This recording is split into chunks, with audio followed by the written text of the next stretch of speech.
second year students. Today we will be briefly discussing Waiting for Godot, the famous play by Samuel Beckett. Now, as you already know, I'm sure you have read certain notes about the play.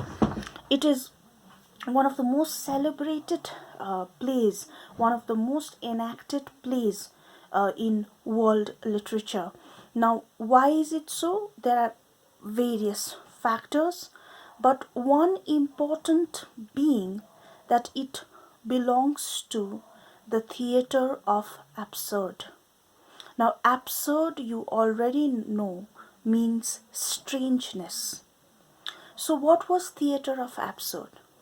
In the year 1950s and 60s, there was a group of playwrights who associated and greatly related themselves to the philosophy of Albert Camus, the existential philosophy. And in Camus' work, The Myth of Sisyphus, Camus lays emphasis on life that is devoid of purpose. He proclaims or propagates the purposelessness of life, the aimlessness of life. Now, what is myth of Sisyphus? There is the idea or the imagery of a man struggling to roll a stone up the slope, and the stone again rolls back.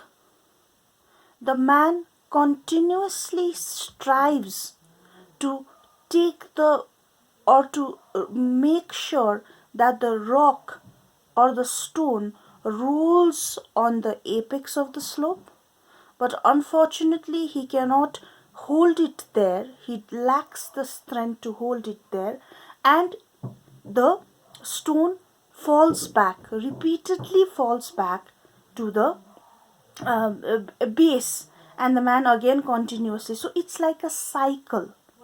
So according to the theater of absurd, or according to existential philosophy, life is purposeless, life is aimless, and the meaning of life can only be found in personal experience. Now, this is one difference between essentialist and existentialist. Let us go to the text. The text itself will clarify you on the philosophy of existentialism and also the theater of absurd.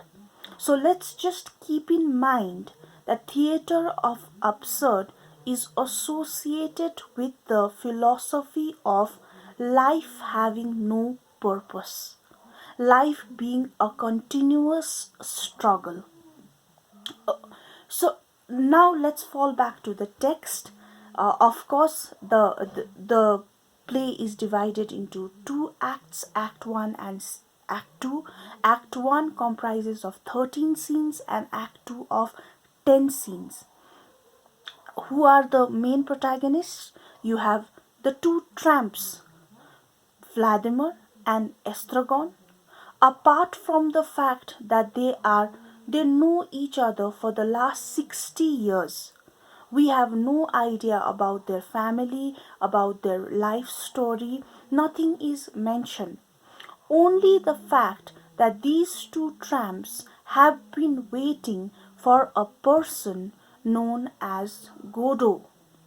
That is why the title of the play is Waiting for Godot. And then, of course, there are other characters. You have Lucky and Pozo.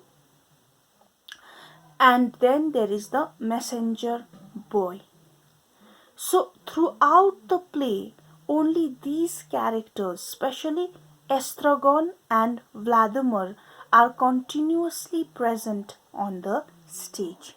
How does the play open? What is the scene like? What is the background scene? There is just a tree that has no leaf in it. is completely barren, and that somehow complements the life of Vladimir and Estragon. They have nothing to achieve in life. There is no life, there is no hope. It is as barren as the tree. And they indulge in mundane talks and mundane activities, like Estragon not being able to put on his shoes. They talk a lot about the shoe. Then Vladimir gives him a carrot to eat because Estragon is hungry. Of course, in interval, Estragon needs to be reminded by Vladimir that they are waiting for Godot.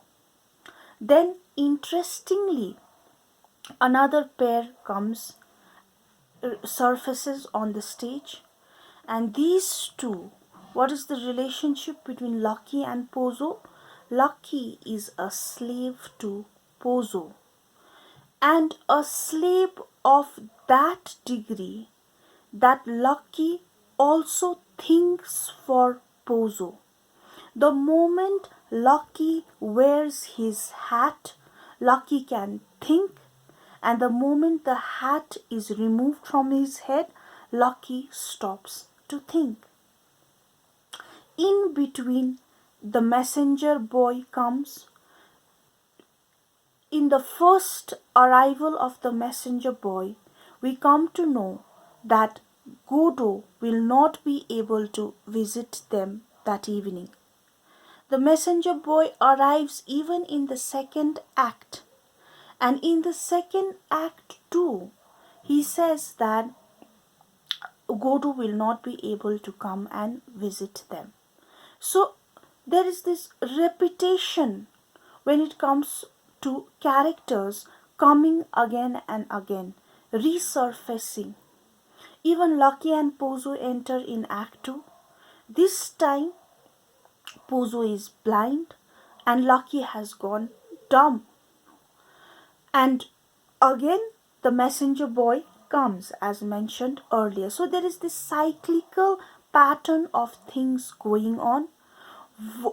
Estragon has to be continuously reminded by Vladimir that they cannot go anywhere because they have to wait for Godot. In fact, in the play itself, there are certain times that the two tramps tell or utter it out to the audience that nothing happens in the play.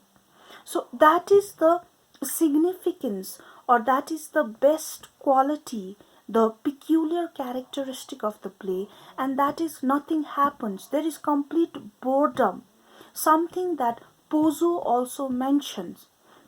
Pozo says that since the two tramps have been extremely polite to him, he wants to remove their boredom to a certain extent, and that is the reason why he commands Lucky to sing for them and also show them how Lucky thinks for Pozo.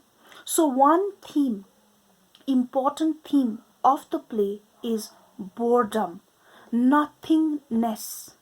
Nothing happens in the play. There is complete ignorance and impotence. Impotence. Importance means nothing productive happens. There is no space or no hope for something productive to be cultivated. And this is symbolized by that leafless tree. Because why there is importance, why why there is boredom, because they continuously wait for Godot to come, who never comes. And there is importance because there is no possibility of life. These are two tramps.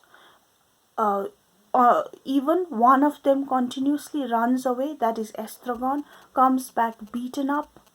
They are of that condition that sometimes they doubt whether it is Saturday or not, whether they have met, whether they were waiting for Godot last evening or not. So there is nothingness, there is boredom, and of course there is uh, mundaneness. Now this can be related to nothingness, mundane, very very they just continuously pass their time. For instance, a lot of time is given to the boot that does not fit estragon. He Vladimir wants Lucky's hat, which Pozo does not allow, because Lucky only thinks when he is wearing that hat. And then there is this discussion about carrots. So all this is related to boredom, nothingness, importance. Now, another important characteristic of the play is, of course, the important